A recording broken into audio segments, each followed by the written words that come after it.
4월 4일 금요일 금요 기도회에 참여하신 여러분을 축복합니다. 오늘 본문의 말씀은 로마서 4장 1절로 3절입니다. 성경이 무엇을 말하느냐라는 제목으로 하나님의 말씀을 선포하고자 합니다. 오늘 본문의 말씀으로 로마서 4장 1절로 3절 말씀 제가 받들어 봉독하겠습니다. 로마서 4장 1절로 3절입니다. 그런즉 육신으로 우리 조상인 아브라함이 무엇을 얻었다 하리요? 만일 아브라함이 행위로서 의롭다 하심을 받았으면 자랑할 것이 있으려니와 하나님 앞에서는 없느니라. 성경이 무엇을 말하느냐? 아브라함이 하나님을 믿음에 그것이 그에게 의로 여겨진 바 되었느니라. 아멘. 3월 5일부터 4월 17일까지 우리는 사순절로 지킵니다. 사순절은 부활절 전 40일간의 금식과 회개의 기간을 상징하고 있는 거죠. 그런데 이 기간에는 주일이 포함되어 있지 않습니다. 왜냐하면 주일은 예수님의 부활을 기념하며 기뻐하는 날로 여겨져서 금식이나 회개의 날로 간주되지 않기 때문이죠. 그래서 부활절 전날인 토요일까지 역산하여 주일을 제외한 40일을 계산하면 사순절의 시작은 수요일이 됩니다. 이 수요일은 우리는 제의 수요일이라 불리며 사순절의 시작을 알리는 날이죠. 이날부터 부활절까지 신앙인들이 예수님의 고난을 묵상하는 여정이 시작됩니다. 오늘도 사순절 안에서 우리는 로마서 4장을 보려고 합니다. 오늘 본문의 말씀은 로마서 4장 1절로 3절이죠. 오늘 본문의 말씀을 살펴보기 전에 로마서 1장에서 3장까지 그동안 저희가 말씀을 보았던 그것을 복습하는 마음으로 개괄적인 말씀을 좀 드려볼까 합니다. 바울은 인사말과 함께 자신이 하나님의 복음을 위하여 택정함을 입었고 이 복음은 하나님이 선지자들을 통하여 그의 아들에 관하여 성경에 미리 약속하신 것이라고 복음을 소개하고 있죠. 여기서 하나님의 복음과 예수 그리스도의 복음은 본질상 같지만 그 복음의 내용과 범위에 있어서는 조금 다르다고 할 수 있겠죠. 하나님의 구원의 복음은 하나님의 구원 섭리가 창세기부터 시작해서 예수 그리스도가 오시기까지의 구원의 전 경륜을 포함하고 있습니다. 따라서 복음을 단순히 예수님의 십자가와 부활 사건을 믿음으로 얻는 영생이라는 의미로만 한정해서 이해하면 곤란하겠죠.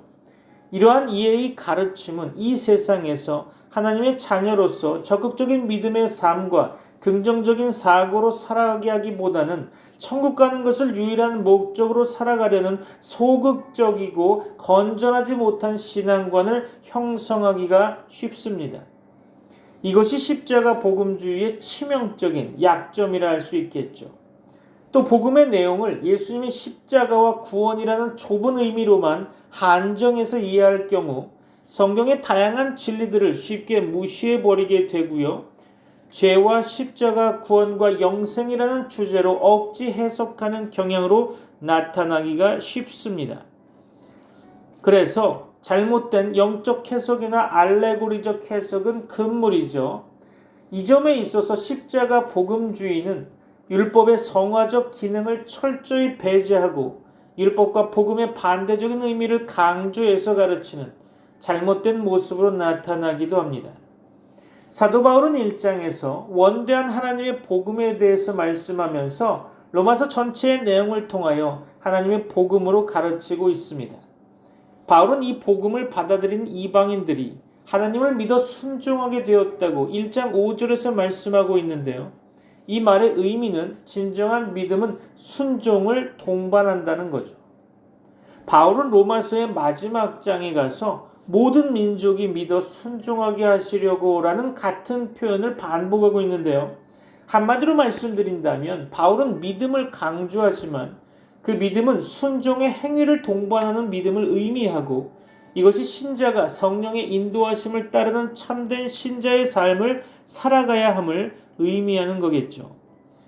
바울은 우리들이 죄인임에도 불구하고 예수님을 믿기만 하면 하나님은 우리를 의롭다고 선언하시고 의롭다 선언하신 후엔 하나님의 진노에서 벗어나 구원을 얻게 하심으로써 하나님은 하나님의 사랑을 우리에게 보여주셨다고 말씀하고 있죠. 이러한 의미에서 로마서 1장 17절 말씀은 하나님의 의라고 하는 것, 하나님 자신이 의로우신 분이기 때문에 하나님이 소유하신 하나님의 의요, 죄인을 의롭다고 선언해 주시는 법정적 의미에서 하나님의 의이고 구원의 행위로 나타나는 하나님의 의이며 예수 그리스도를 통하여 하나님과 관계가 회복되는 관계적 의미에서 하나님의 의라고 이해할 수 있겠죠. 이러한 하나님의 의를 예수 그리스도를 통하여 받아들이게 될 때 하나님께서 죄인을 의롭다고 인정해 주시는 전가적 의라는 측면에서 전통적으로 이것을 칭의라고 말합니다. 하지만 이러한 전통적 칭의론을 거부한 새로운 관점을 가진 신학자는 바울 서신에 나타난 이신칭의는 하나님의 언약 백성의 이론이 되었다는 선언이라고 주장하고 있는데요. 그 결과 새 관점을 가진 신학자들은 죄의 문제를 심각하게 다루지 않고 믿기만 하면 하나님의 언약 백성의 이론이 된다는 교회론적 관점에 강조점을 두고 있죠. 사도 바울은 이 서신 로마서를 통해서 로마의 신앙인들에게 자신이 사도로서 20년 동안 경험한 예수 그리스도의 복음을 전하고 있습니다. 복음이 구원 주시는 하나님의 능력임을 그는 알았고 구원의 가치를 깨달은 자들에게 바울은 5가지를 가르치고 있는데요. 당시 로마 교회에는 유대 기독교인들과 이방 기독교인들이 함께 있었습니다. 유대 기독교인들에게는 자신들의 율법을 지킴으로 이방 기독교인들보다 더 의롭다고 생각을 하고 있었을 것입니다. 그러나 바울은 모두가 죄 아래 있고 어느 누구도 예수 그리스도를 떠나서는 의롭다 일컬음을 받지 못한다고 말하고 있죠. 또한 유대 기독교인들은 율법에 기록된 선한 일을 함으로써 하나님의 사랑을 특별히 받고 있다고 여기고 있었죠. 반면에 이방 기독교인들은 정해진 음식을 먹고 정해진 날을 중히 여기는 것이 하나님을 기쁘시게 한다고 믿었습니다. 하지만 바울은 구원의 길은 하나밖에 없으며 그리스도 예수 안에 있는 구속함으로 말미암아 하나님의 은총으로 값없이 의롭게 되었다고 말하고 있죠. 또한 바울은 예수의 죽음을 여호와의 구속 역사의 관점으로 해석해서 그리스도는 경건하지 않은 자를 위하여 죽으셨고 자신의 죽음으로 여호와의 사랑을 증거하셨으며 다시 살아나심으로 우리를 구원하셨다고 이야기하고 있죠. 자신을 의지하면 죄와의 싸움에서 절망뿐이지만 그리스도 예수 안에 있는 자에게는 생명의 성령을 주셔서 하나님의 뜻대로 살아갈 수 있게 하신다고 바울은 말합니다. 그리고 마지막으로 유대 기독교인들은 하나님이 이스라엘과의 약속을 지키시는 신실한 분이신지를 의문시했는데 이에 사도 바울은 하나님의 약속은 모든 이스라엘 자손들에게 구원을 약속하신 것이 아니라 믿음을 끝까지 지켜 남는 자들에게만 구원을 약속하셨다고 답변하고 있죠. 이방 기독교인들은 유대 기독교인들과의 적절한 관계를 고민해 왔는데 바울은 이방 기독교인들에게 높은 마음을 품지 말고 도리어 두려워하라고 답변하고 있습니다. 또한 이들 모두에게 구원은 하나님의 긍휼에서 나온다는 것을 이해하도록 바울은 말씀을 전했던 거죠. 이제 본문의 말씀을 깊이 있게 살펴보는 가운데 하나님의 말씀을 깨달아 여러분의 삶에 적용되시기를 주 예수 그리스도의 이름으로 축원합니다. 본문 4장 1절로 3절 다시 한번 봅니다. 그런즉 육신으로 우리 조상인 아브라함이 무엇을 얻었다 하리요? 만일 아브라함이 행위로서 의롭다 하심을 받았으면 자랑할 것이 있으려니와 하나님 앞에서는 없느니라. 성경이 무엇을 말하느냐? 아브라함이 하나님을 믿음에 그것이 그에게 의로 여겨진 바 되었느니라. 아멘. 그렇죠. 여기서 사도 바울은 아브라함의 행위가 아니라 신앙에 의해서 의롭게 되었다는 것을 증명하고 있죠. 모든 인류 중에 자기들이 누리는 특권과 자기들의 행위에 의해서 의의 몫을 차지하겠다고 그렇게도 떠들어대는 민족은 단연코 유대인밖에 없을 것입니다. 따라서 그는 그들의 조상 아브라함의 경우를 예로 들어 호소하는 가운데 히브리인 중에 히브리인인 자신도 여기에 연관을 시키고 있죠. 그래서 본문에서 이야기한 바 우리 조상인 아브라함, 육신으로 그의 후손이라고 주장하는 자들 못지않게 위대한 특권이 아닐 수 없습니다. 이제 아브라함이 무엇을 얻었다 하리요? 온 세상에 찾아 헤매고 있죠. 그러나 대다수가 헛된 것을 찾아 스스로 지쳐있는 만큼 하나님 앞에서 의롭게 된 자가 아니고서는 참으로 무엇을 얻었다고 말할 수 없을 것입니다. 따라서 이 경우에 아브라함은 영리한 상인처럼 양질의 진주를 찾고 있는 가운데 더없이 귀중하고 값진 이 진주를 발견한 거죠. 여기 본문에서 육신으로 곧 할례와 기타 외적인 특권과 실천에 있어서 그가 얻은 게 무엇입니까? 정말 얻은 게 무엇이죠? 그가 무엇으로 의롭게 되었습니까? 하나님을 영접한 것이 바로 그가 한 행위 중 대단한 일이었나요? 어린 반품 없는 얘기죠. 따라서 바울은 이 점을 여러 가지 면에서 입증하고 있습니다. 첫째로, 만일 그가 행위로 의롭게 되었더라면 자랑할 건덕지가 있었을지도 모르지만 이것은 완전히 배제되고 있죠. 2절에서 언급한 바와 같이 자랑할 것이 있었겠지만 그게 사실상 허용되고 있지 않고 있는 거죠. 그러나 라는 유대인들은 그렇게 대들 것입니다. 그의 이름 아브라함은 위대하게 되었으며 그런 만큼 자랑해도 무방하지 않겠나 하는 거죠. 가능한 얘기일 겁니다. 그러나 하나님 앞에서는 불가능한 얘기라는 거죠. 사람에게서는 칭찬이 있을 수 있으나 하나님 앞에서는 공적이 있을 수 없다는 말인 거죠. 다시 말해서 하나님 앞에서는 자랑할 거리가 없다는 것입니다. 바울 자신만 해도 사람들 앞에서는 자랑할 것이 있었지만 그러나 그것은 겸손이 뒤따르는 자랑이었고요. 하나님 앞에서는 자랑할 게 전무하다고 고백하고 있습니다. 아브라함 역시 마찬가지죠. 그는 인간이 하나님 앞에서 그 어느 것 가지고 자랑하려 들어서는 안 된다는 점을 기정사실로 들고 나오고 있죠. 그처럼 위대하고 선한 아브라함조차도 그럴 수 없었다는 얘기입니다. 따라서 바울은 여기서 논리를 빌려 이야기하고 있는데요. 여호와 외에 그 어느 것이든 그걸 잡고 자랑하기 위해 자랑하려 드는 자야말로 어리석지 않을 수 없다고 말하는 거죠. 한마디로 자랑하는 자는 어리석다는 것입니다.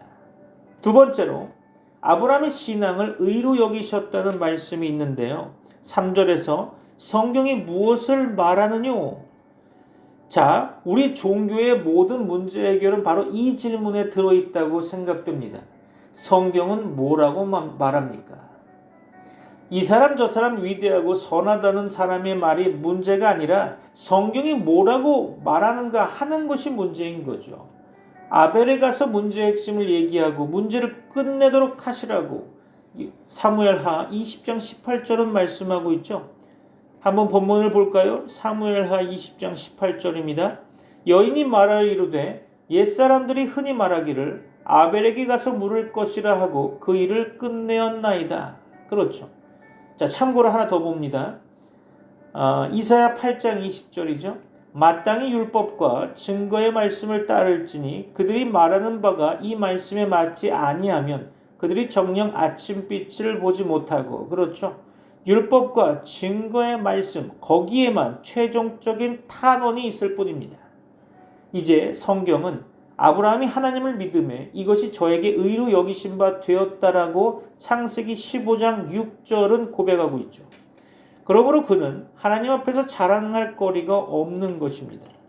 그것은 어디까지나 순수한 은혜에 따라 그렇게 전가된 것이지 그 자체의 형식적인 의의 성질이 내포되어 있지는 않습니다. 오히려 하나님께서 친히 기꺼이 그를 의롭다고 여겨주신 것뿐인 거죠. 이것은 약속된 후손을 두고 벌어진 위대한 역사적 신앙의 발로를 계기로 창세기에서 이야기되고 있는 것이죠. 그게 더더욱 돋보이는 것은 그것이 전에 가졌던 불신과의 대결 뒤에 이어지는 신앙 때문이라는 거죠. 이런 상황에서 그의 신앙은 전쟁터에서 새로이 살아 돌아온 승리의 신앙이라고 말할 수 있을 것입니다. 칭의에 필요한 것은 완전한 신앙이 요구되는 것은 아니죠. 불신앙의 소지가 남아있다 하더라도 받아들일 만한 신앙이 가능할 수 있을 것입니다. 오직 필요로 하는 것은 이기는 신앙, 곧 불신의 머리 위에 앉아있는 신앙인 거죠. 여러분에게 이러한 신앙이 있습니까? 신앙은 여러분이 노력해서 얻는 것이 아니죠. 하나님이 주셔야 하는 것이고 하나님의 선물입니다. 하나님이 각자에게 주신 믿음의 분량대로 우리는 오늘도 우리의 삶을 살아갈 뿐이죠. 여러분을 축복합니다. 말씀을 마무리하려고 합니다. 여러분의 삶의 결단이 있기를 바랍니다. 믿음으로 의롭다 하심을 얻는다는 진리는 구약 성경도 증거한 바가 있죠. 오늘 본문에서 사도 바울은 아브라함을 예로 들었습니다. 창세기 15장에 보면 하나님께서 자녀가 없는 늙은 아브라함에게 하늘을 우러러 무뼈를 셀 수 있나 보라. 네 자손이 이와 같으리라 라고 말씀하셨을 때 아브라함은 하나님을 믿었고 하나님께서는 그의 믿음을 의로 여기셨다고 성경은 이야기하죠. 아브라함은 자신의 의로운 행위를 통해서가 아니고 하나님을 믿는 믿음으로 의롭다 하심을 얻었고 다윗도 행위로는 부족과 실수가 없지 않았지만 하나님의 용서하심으로 용납함을 받았던 것입니다. 이와 같이 죄인들은 자신의 의롭고 선한 행위들로가 아니고 오직 구주 예수 그리스도를 믿음으로 의롭다 하심을 얻게 되는 것입니다. 여러분에게 하나님의 놀라운 은혜로 말미암아 시대를 이기는 엄청난 믿음의 소유자가 되시기를 주 예수 그리스도의 이름으로 축원합니다. 여러분을 사랑하며 축복합니다. 기도하겠습니다. 지금은 우리 주 예수 그리스도의 은혜와 하나님의 사랑과 성령님의 교통하심이 트리니티 미라클 교회의 모든 권속들과 세계 교회 위에 이제부터 영원까지 함께 있을지어다. 아멘. In the darkness, lost and wandering soul, the Lord leads me with His light. In the midst of stormy waves, He's with me, holding my hand so tight. In the love of the Lord, I give my all to you. In endless grace, you make me new. In the love of the Lord, you wash my sins away. Forever I'll praise you, worship you every day.